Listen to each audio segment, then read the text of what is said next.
Hoje, terça-feira, nós estamos aqui no Centro Espírita Jesus de Nazaré, iniciando os nossos trabalhos.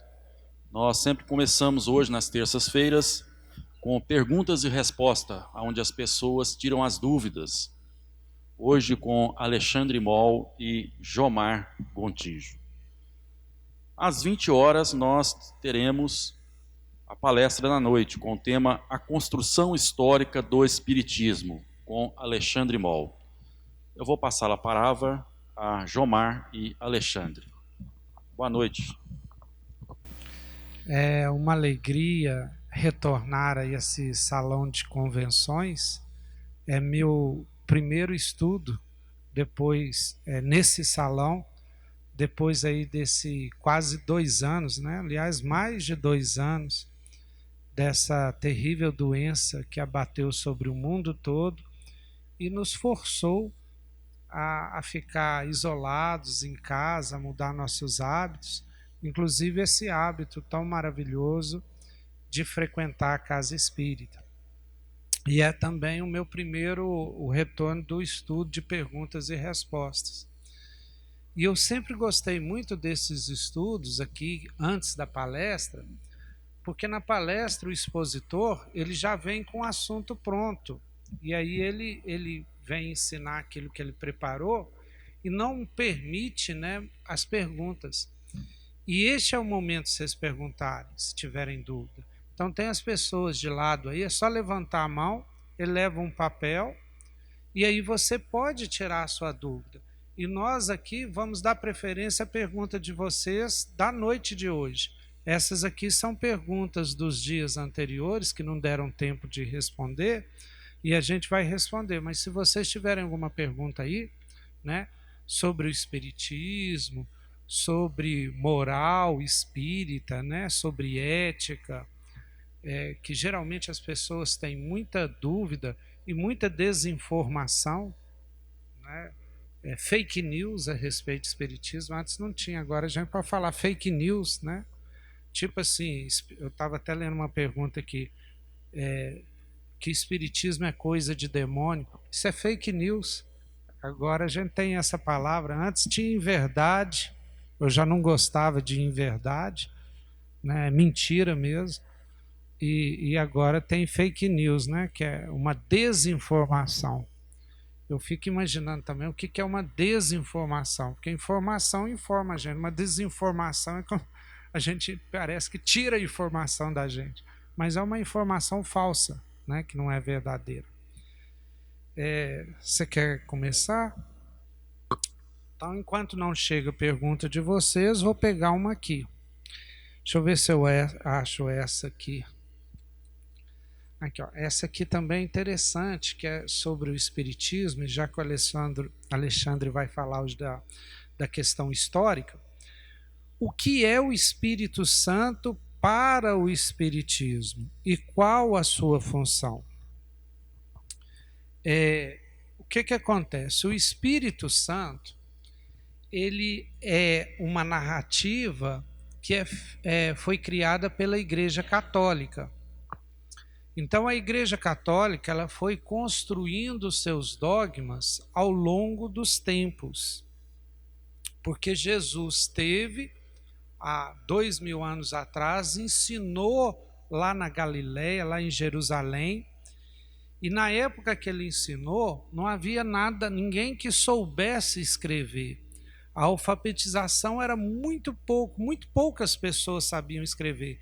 E lá naquela época de Jesus, lá, se tivesse alguém, aprendeu fora de lá, né? Só se ensinava a escrever e ler nas grandes capitais, como Alexandria, em Roma. Então, lá em Jerusalém, não era comum as pessoas serem alfabetizadas, eram muito poucos alfabetizados. Então, na época de Jesus, nada foi escrito. Os primeiros escritos foram 70, 80 anos depois do nascimento de Jesus. Jesus já tinha desencarnado há muito tempo. Então, quando a gente vê assim, o evangelho de Marcos ou de Mateus e acha que foram eles que escreveram, não foram não, foi alguém que conheceu, que contou e se escreveu aqueles evangelhos. E muito tempo depois, muito mesmo, 300 anos depois, passou muita história, foram escritos vários evangelhos, mais de 300, né? Tinha evangelho de Maria, tinha evangelho de Judas, é que Roma assumiu o cristianismo como igreja do Estado e foi criada a Igreja Católica. E aí começaram os concílios e começou a criar-se os dogmas do catolicismo, que chegaram até a nossa época. Então, um dos dogmas que foi criado foi o dogma da Santíssima Trindade. É difícil de entender, mas a Santíssima Trindade, Deus é três, né? Tem o Deus mesmo, tem o Espírito Santo, que é outra manifestação de Deus, e tem Jesus, que é o Filho de Deus. Isso foi a interpretação dos padres lá na antiguidade a respeito de algumas passagens dos evangelhos que foram tidos e aceitos como canônicos, que é o Marcos, os três sinóticos, que são muito parecidos, que é Mateus, Marcos e Lucas, e o de João, que é um pouco diferente, mas esses foram tidos como verdadeiros. Os outros 200 e tantos foram todos abandonados e só sobraram, foram chamados de apócrifos, e só sobraram fragmentos deles. A gente não sabe o que tinha. Então, todos os dogmas da igreja foram criados a partir desses escritos primeiros e também das epístolas de Paulo, que considera-se o texto mais verdadeiro que tem, porque Paulo realmente era letrado, né? E dizem que ele mesmo escreveu, que era a maioria das epístolas. Inclusive, interessante, as epístolas de Paulo são anteriores aos evangelhos. Paulo não leu, né, Marcos, Mateus, porque na ordem da Bíblia, os evangelhos vêm primeiro. Então, você lê os evangelhos, depois você lê Atos dos Apóstolos, depois as epístolas. Mas, na verdade, as epístolas apareceram primeiro, sabe?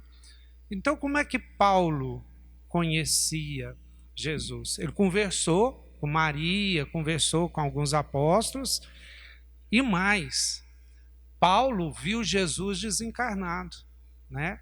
Paulo tinha uma mediunidade e falava com Jesus. Só que Paulo viu Jesus em toda a sua glória. Ou seja, Paulo já conheceu Jesus desencarnado. Por isso que o Jesus de Paulo é muito diferente de Jesus de Mateus ou dos evangelhos. Porque Paulo falava já com o Espírito de Jesus, né? E vocês vão ver que o Jesus para Paulo é muito diferente do Jesus para Mateus, Marcos e Lucas, que era o Jesus homem encarnado.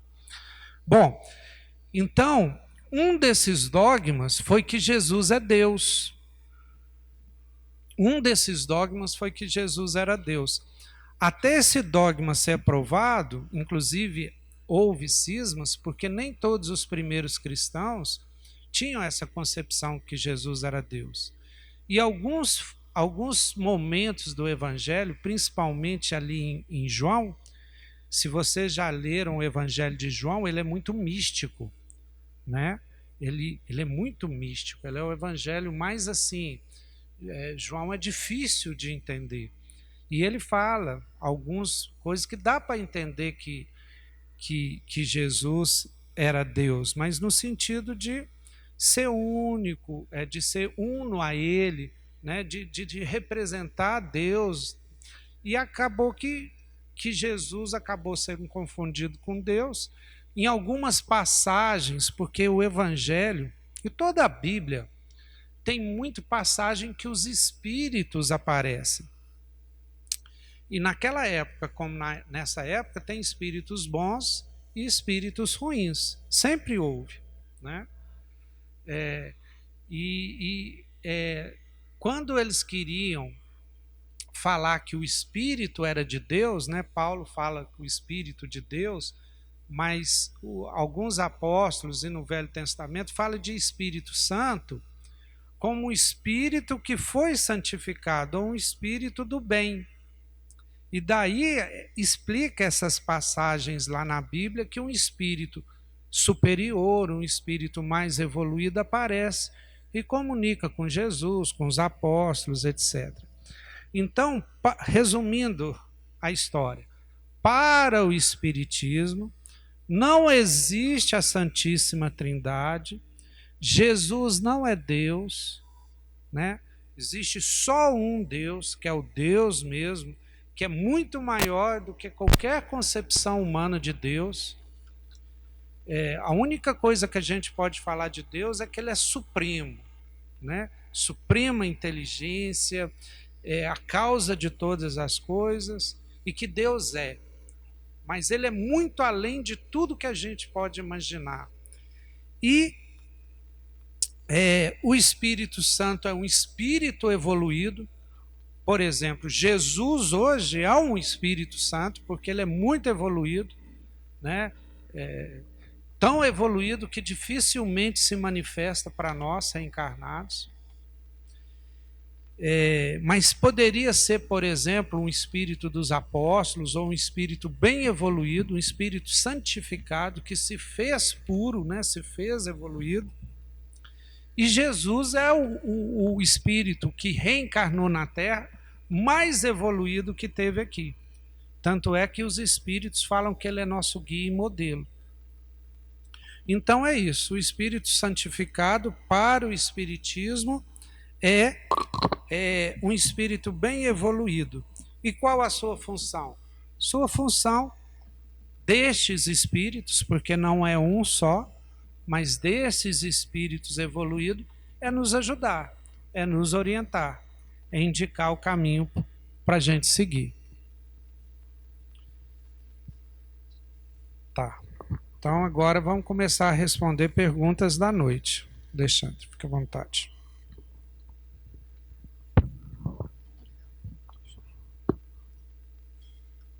Boa noite a todos, sejam bem-vindos. É um prazer estar aqui com vocês, né? Na companhia do meu amigo Jomar, depois de 2 anos, né, Jomar? Finalmente estamos juntos de novo, felizes. Antes de mais nada, é importante a gente dizer o seguinte: tanto eu e Jomar, que estamos aqui, né, e outros também que frequentemente estão, nós estamos na condição de facilitadores espíritas, não estamos na condição aqui de doutores do conhecimento ou da lei, né? Entende-se, a casa entende que nós temos condições de estarmos aqui para responder as perguntas, dado o nosso envolvimento com a causa espírita e o conhecimento que nós até então adquirimos. Mas nem sempre temos a verdade plena, nem a última palavra. Então, é uma visão que a gente tem de questões que vocês nos colocam aqui, dado o conhecimento e o acesso que a gente tem ao conhecimento espírita. Pois bem, chegaram algumas perguntas aqui, mas tinha uma aqui que me chamou a atenção, que é sobre: é verdade que nós temos que reencarnar como homens e como mulheres? Olha, segundo o Livro dos Espíritos, na questão 201, sim. A ideia é que nós reencarnamos como homens em dado momento, como mulheres em outro momento. Pode ser que seja sequencial, pode ser que eu tenha uma sequência de reencarnações masculinas e depois eu faço uma inversão de polaridade e venho numa reencarnação feminina. E tem uma sequência ou alternância, não se sabe ao certo. Depende muito da situação de cada um, de cada espírito, né? Então, por que tem esse entendimento? Porque é fato que o homem e a mulher, eles são diferentes em vários aspectos. No aspecto psicológico, no aspecto físico, no aspecto hormonal. A mulher, ela engravida, a mulher, ela tem filhos, o homem não tem. Então, tudo isso mexe muito com a estrutura física. E, naturalmente, essa estrutura física, ela conversa com o espírito. Então, ele tem ressonância no espírito e o espírito na matéria, e vice-versa. Então, é necessário, segundo o entendimento espírita, que o espírito precise, ora, provar, né, na carne, na estrutura, na morfologia feminina, para desenvolver os aspectos femininos, como, por exemplo, da afetividade, da sensibilidade, né, que está muito ligado à maternidade, em vários aspectos, nos aspectos psicológicos e emocionais principalmente, né? E o homem tem uma outra característica. O homem tem uma característica mais central, né? Pelo menos de modo geral, né? Ele é mais bruto, ele é mais rústico, até mesmo na própria estrutura física. Então, a ideia é que o espírito precise alternar, ora numa estrutura morfológica feminina e ora numa estrutura masculina, para que ele adquira, ao longo dessas experiências, né, um equilíbrio, aproveitando o que a matéria feminina oferece e aproveitando o que a estrutura masculina oferece. Então ele estagia assim em diversos momentos, fazendo essa inversão em alguns momentos. Essa inversão, para alguns, ela é difícil, porque muitas vezes você está com um psiquismo feminino num corpo masculino, ou o contrário, você está com um psiquismo masculino num corpo feminino. Então, muitas vezes, nessa alternância de polaridade, digamos assim, há uma dificuldade de adaptação do espírito naquela estrutura física, né? Mas isso está ligado muito ao karma de cada um também, é uma questão de provações. Então, segundo dizem, né, lá no livro do Allan Kardec, e eu particularmente eu acho que tem todo sentido isso, né? À medida que vamos caminhando nessas reencarnações, ora masculina, ora feminina, nós vamos adquirindo o quê? Um equilíbrio. Um equilíbrio na potência masculina, um equilíbrio na potência feminina. Desenvolvendo, ora, a sensibilidade, a afetividade, né? Desenvolvendo mais a inteligência racional, a inteligência que em alguns aspectos o homem tem diferente da mulher, não vou dizer que seja melhor ou pior, seja mais ou menos inteligente, absolutamente, né? Mas assim o espírito vai caminhando até atingir um patamar de equilíbrio, né, em que ele não seja tão bruto quanto é o homem, a natureza masculina, e também não tão muito sensível, tão muito vulnerável em alguns aspectos, como a natureza feminina. Aí chega num ponto em que o espírito já experimentou as duas potências, ele já tem um ponto de domínio, de equilíbrio muito mais tranquilo, né? Então você veja esses espíritos que são mais avançados, que são mais equilibrados, eles normalmente têm uma natureza muito mais equilibrada, muito mais tranquila, né? Não tão muito bruto e muito rústico quanto o homem, mas também nem muito sensível quanto algumas mulheres, né? Então é assim que a gente compreende. Se você quiser acrescentar alguma coisa, Gilmar. Não, acho que ficou bem completo.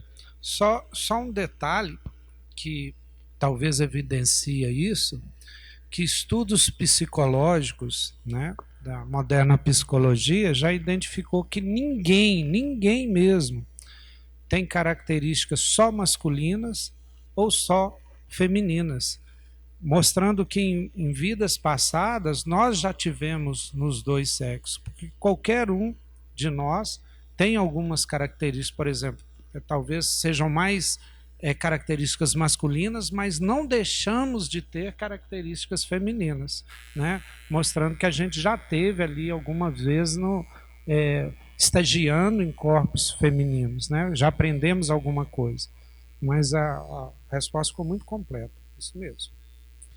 Concordo em tudo.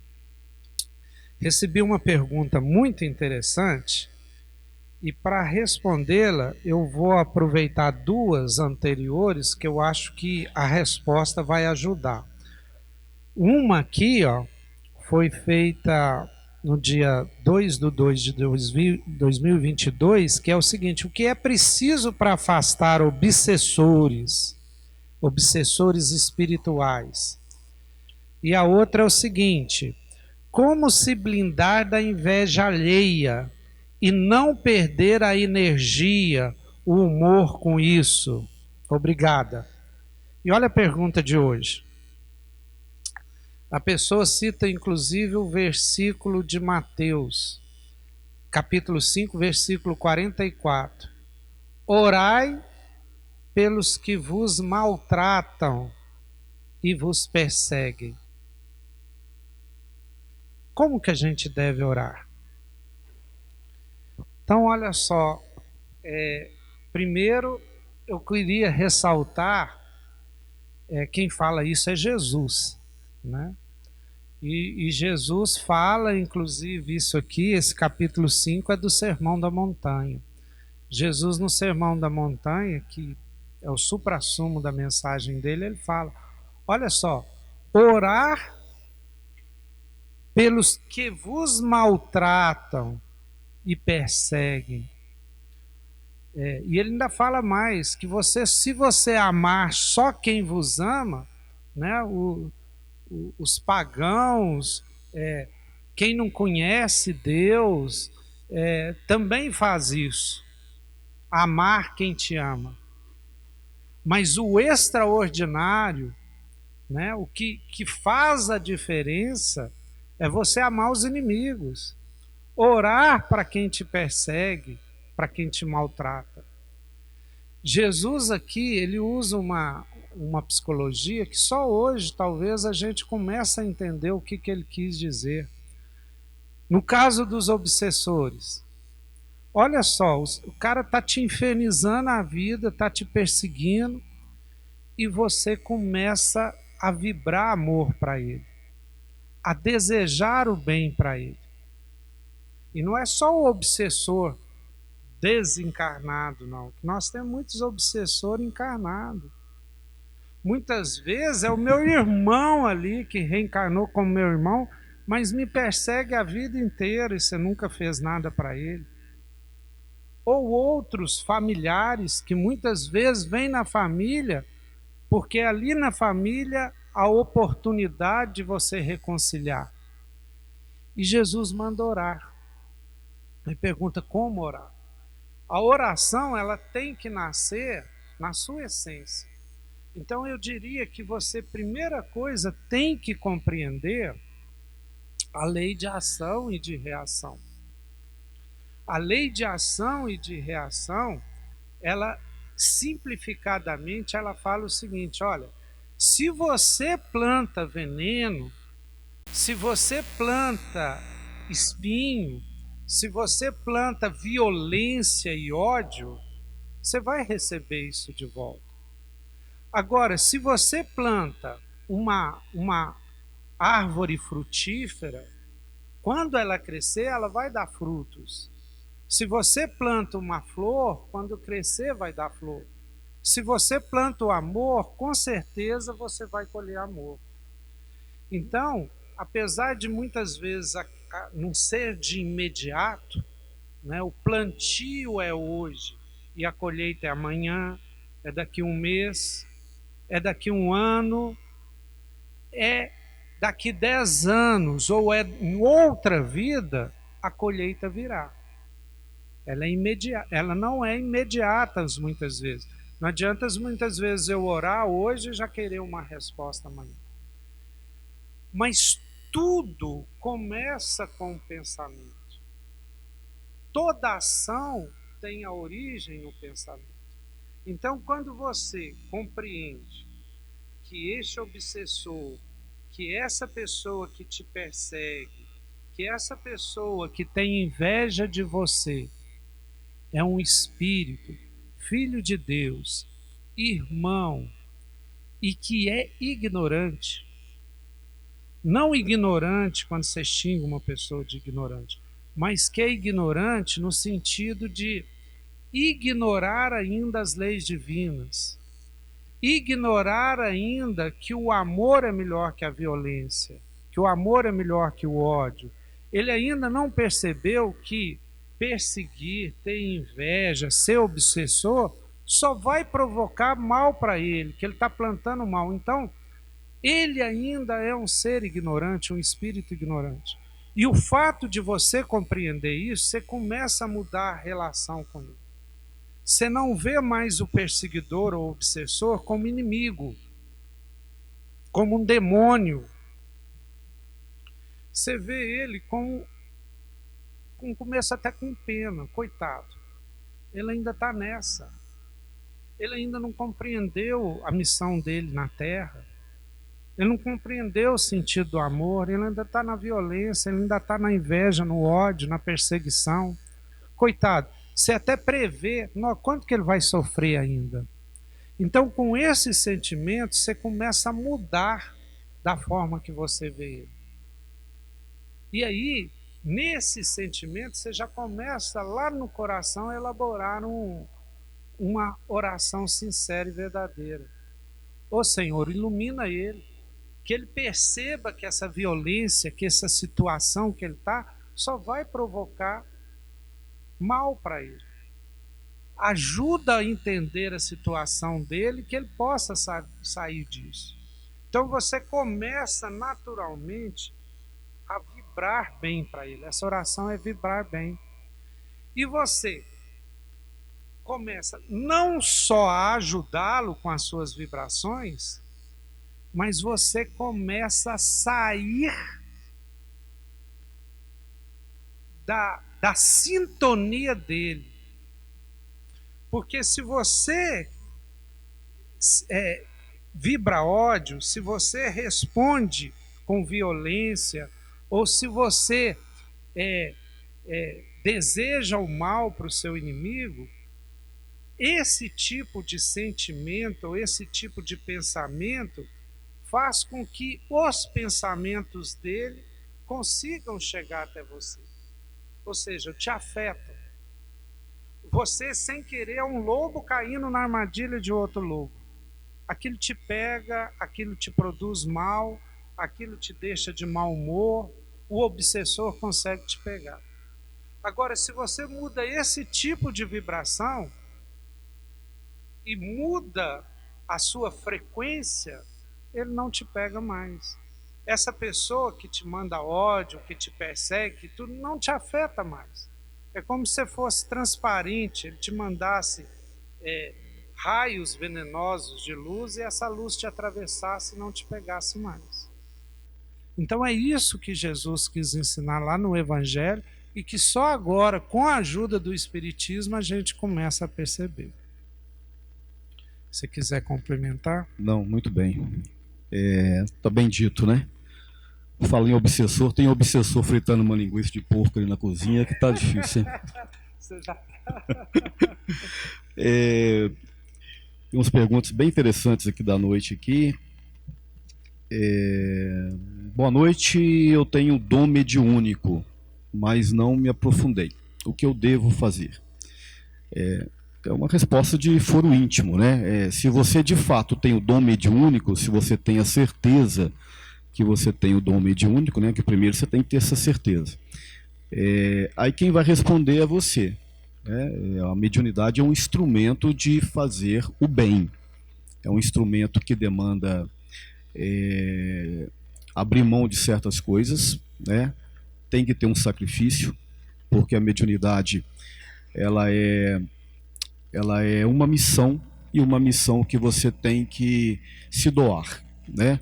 Tem uma frase do Allan Kardec, lá no Livro dos Médiuns, que ele diz que o maior desafio da mediunidade é a obsessão, que o Jomar acabou de dizer. Por quê? Entende-se que o médium ostensivo, né, como a própria palavra diz, ele está ostensivamente aberto à comunicação espiritual. Então, se ele é um médium ostensivo, ele é muito mais facilmente atacado. Então, se ele não estiver num equilíbrio moral, se ele não tiver esse equilíbrio moral, ele é uma presa na mão dos obsessores. Então, a primeira coisa que a pessoa tem que ter noção é isso. Eu sou médium ostensivo? Sim, eu sou. Então, o que eu vou ter que fazer? Você vai ter que abrir mão de muita coisa para você exercitar e colocar em prática essa mediunidade. Porque senão você vai se tornar um joguete na mão dos espíritos maus, dos espíritos sofredores. Né? A partir daí você que tem que fazer a escolha. Aqui na Casa Espírita, no Centro Espírita Kardecista, né, nós temos toda uma metodologia, né, fruto de toda a instrução trazida pelos espíritos através de Allan Kardec. Essas instruções nos permitem estudar a mediunidade num enfoque mais objetivo, mais racional, né, e menos torturante. Então, tem casas espiritualistas que têm diretrizes diferentes da nossa. né? A gente não questiona, cada um tem a sua metodologia. Mas dentro da casa espírita kardecista, nós agimos de acordo com o roteiro que foi desenhado pelos espíritos através das obras de Allan Kardec e de outros espíritos, né, que trouxeram também outras boas obras no sentido de nos aprimorarmos como médiuns e na prática mediúnica, né? Então, se você acha, primeiro, que você deva realmente colocar em prática a sua mediunidade, se você está ligado a essa casa espírita, já está num ótimo lugar. Aí nós temos, aí sim, né, os grupos de estudos que a gente promove para que as pessoas conheçam a mediunidade, conheçam as faculdades mediúnicas, conheçam os perigos que ela pode oferecer se você não tem um comprometimento moral, e aí você é convidado a trabalhar em dado momento. Mas lembrando que a mediunidade, ela está em todos os atos das nossas vidas, não só dentro da casa espírita, em qualquer lugar que um médium ostensivo esteja, ele é instrumento da espiritualidade. A espiritualidade sempre vai usar dele, desde que ele permita e desde que seja, né, dentro dessa proposta do bem. Porque se tiver em desequilíbrio, aí ele vai tornar-se, como eu já disse, joguete na mão dos maus espíritos. Só mais uma pergunta aqui antes de passar para o Jomar. Deus está dentro ou fora de nós? Se está dentro, podemos afirmar que somos deuses? Olha, na concepção do espiritismo e também de todas as religiões que acreditam na ideia de um Deus único, Deus está fora. Deus é uma entidade. Eu digo entidade por uma falta de uma terminologia mais apropriada, né? Na questão número 1 do Livro dos Espíritos, eles dizem que é uma inteligência suprema, a causa primária de todas as coisas. Então, é um ser que está fora de nós. Mas entendemos que nós só vamos acessá-lo interiormente, né? Aí passa pela proposta da evolução espiritual de cada um. À medida que vamos evoluindo espiritualmente, nós vamos acessando, né, a Deus, através dessa reconexão espiritual. Inclusive a proposta da religião, né, no conceito primário dela, é religar, promover a religação do espírito a Deus, que é o nosso Criador. Então esse movimento ele se faz de dentro para fora, né? Agora essa afirmativa, nós somos deuses, é uma afirmativa evangélica, né? De fato Jesus diz, vós sois deuses. Somos deuses sim, numa outra concepção, não nessa concepção de Deus único, na concepção de que somos espíritos com uma potência divina, espíritos criados à semelhança de Deus e que a essência de Deus está dentro de cada um de nós. E se nós analisarmos todo o processo evolutivo do espírito, desde o seu início, né, numa coisinha que a gente chama princípio inteligente, até chegarmos no momento que estamos hoje, nós somos deuses sim. Somos deuses de evolução, de conhecimento, somos deuses de propostas de desenvolvimento, somos deuses de capacidades. As nossas capacidades são infinitas e ilimitadas, né? E regemos um complexo físico, orgânico e perispiritual altamente complexo. Nós somos dono dessa estrutura, né, fisiopsicossomática, quando a gente está encarnado. Tirando a faceta corpo físico, nós continuamos com uma estrutura perispiritual que é altamente complexa, altamente desenvolvida, fruto de um processo evolutivo multissecular. André Luiz tem uma frase que ele diz assim: o princípio inteligente do universo, que somos nós, gastou desde os primeiros vírus e protoplasma da Terra aproximadamente 15 bilhões de séculos para começar a emitir ondas de pensamento contínuo. Vocês têm ideia do que é isso, né, Gilmar? 15 bilhões de séculos é um número muito relativo, claro, para começar a emitir ondas de pensamento contínuo. Então, nesse aspecto, nós somos deuses, sim. Essa complexidade que nós desenvolvendo e que hoje nós dominamos, mesmo com falhas, com dificuldades, nós somos deuses nesse aspecto. Mas Deus, na entidade divina, é, segundo entendemos, apenas um Deus. É isso mesmo.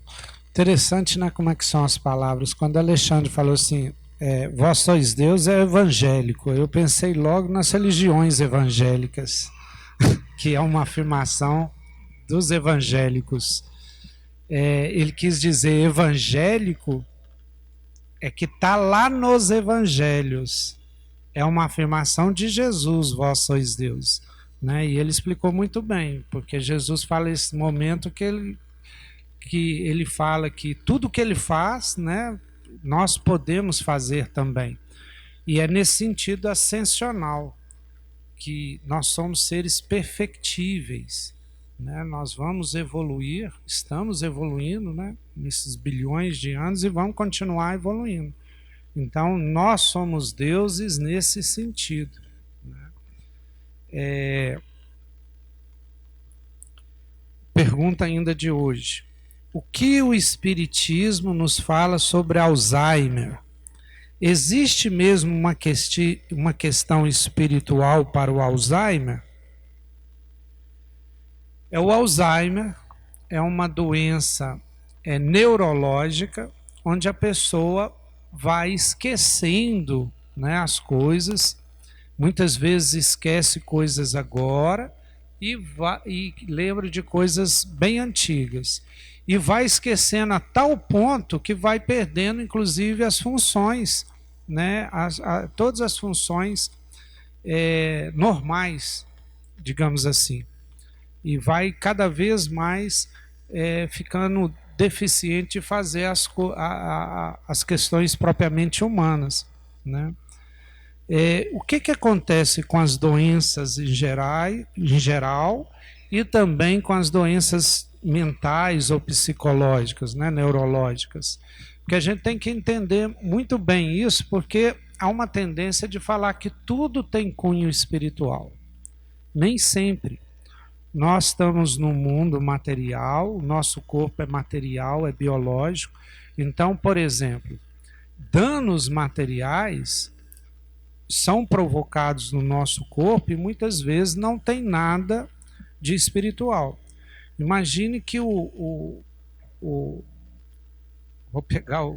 desculpe pegar você como exemplo, tá? Mas aí acontece alguma coisa, um acidente com ele, e o cérebro dele é danificado. Isso já aconteceu, tem vários casos, por exemplo, que ele vai desenvolver um tanto de coisas que ele não desenvolvia, porque o cérebro se adapta e ele vai ter que usar outro lado do cérebro.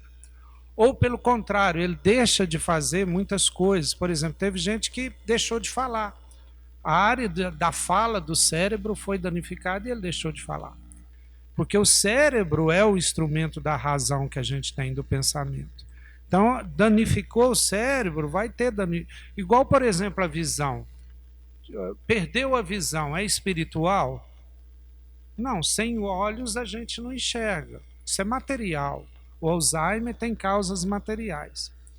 O que o Espiritismo questiona causas profundas de algumas doenças podem ter origens nesta vida espiritual, nesta vida e em vidas passadas também. E quando a gente reencarna, não é uma reencarnação caótica, ligada ao caos e à sorte. Há um planejamento de vida para que a nossa vida seja o mais frutífera possível para o nosso espírito. Então, pode ser programada, sim, algumas doenças. Podem ser programadas a nível genético. Podem ser programadas a níveis circunstanciais. Muitas vezes, e a maioria das vezes, programamos quem vai ser nossos filhos, quem vai ser nossa esposa. Isso há uma programação espiritual. Quem nos conta isso em detalhe é André Luiz.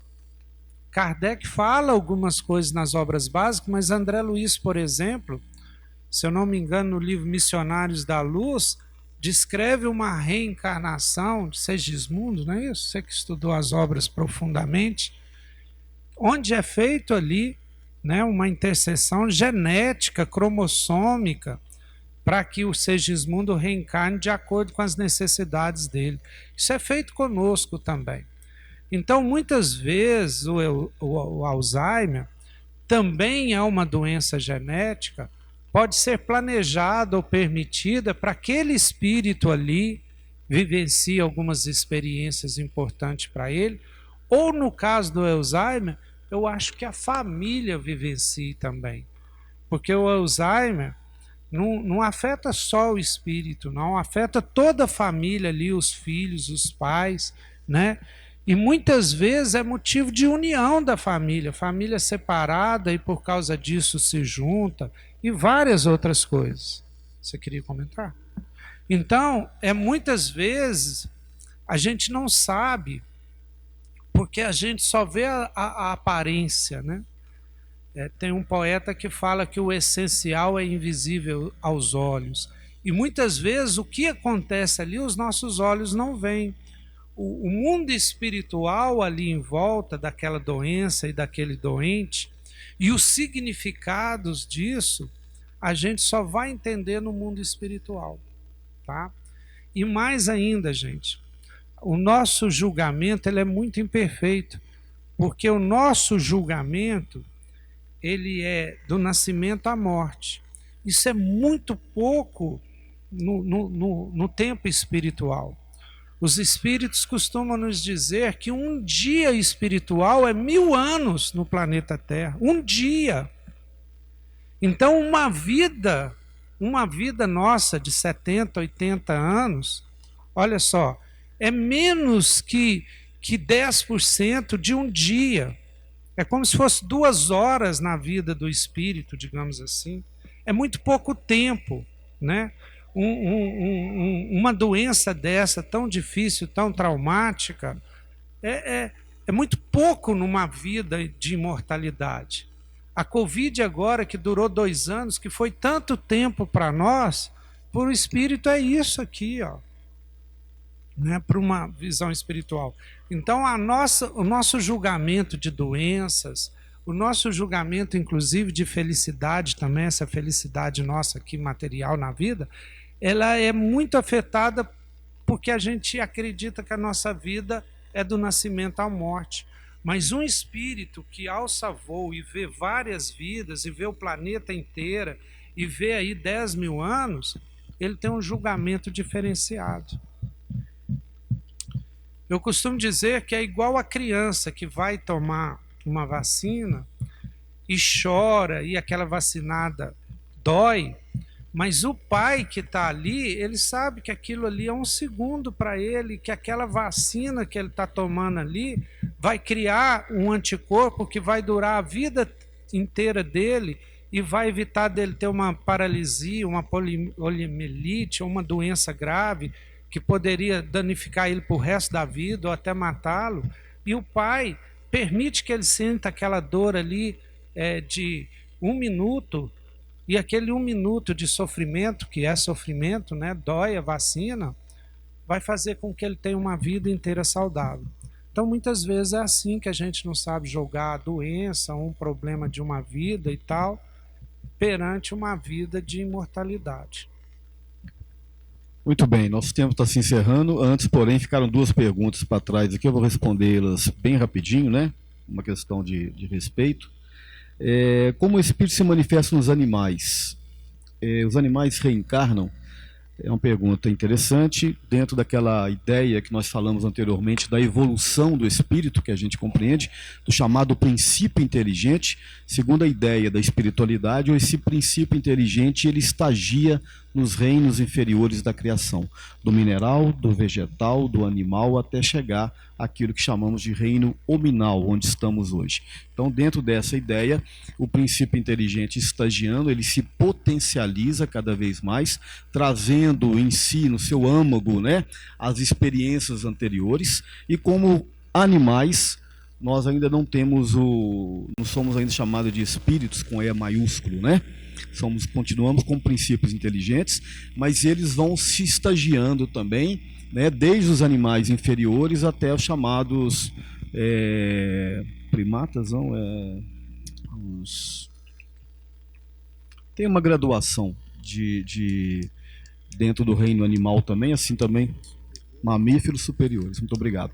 Até chegar nessa fase de mamíferos superiores. Aí ele tem uma transição para um reino ainda que é uma incógnita para nós, chamado de elementar. Nesse reino elementar há uma adaptação perispirítica para que ele comece, enfim, as suas primeiras encarnações nos reinos de humanidade. Pois bem, e qual a concepção do Espiritismo com relação aos santos, São José, Santo Antônio e todos os outros santos? É uma concepção de respeito, naturalmente, dentro da crença e do dogma católico, né? Na nossa percepção, alguns desses santos são de fato bons espíritos, né? Que vivenciaram dentro do âmago da igreja a bondade, a caridade, e foram então qualificados como santos, né? Outros não, sem querer afetar a fé de algumas pessoas, com muito respeito. Outros era uma questão puramente política, foram alçados à condição de santos, mas muito mais numa resposta de interesses políticos. Mas, dentro da nossa visão, existem sim bons espíritos ou espíritos santos, que nada mais são do que bons homens ou boas mulheres que já atingiram um patamar de evolução superior. Então é isso. Você quer fechar? Boa noite a todos, muito obrigado. Boa noite a todos. Infelizmente ficou algumas perguntas, mas na terça-feira que vem, né, eles vão continuar respondendo. E eu queria agradecer a todos a oportunidade, né, e espero que todos possam sair daqui melhores do que quando entraram. Desejo também uma boa palestra para você, né? Certeza que vai ser muito boa. Muito obrigado, boa noite a todos.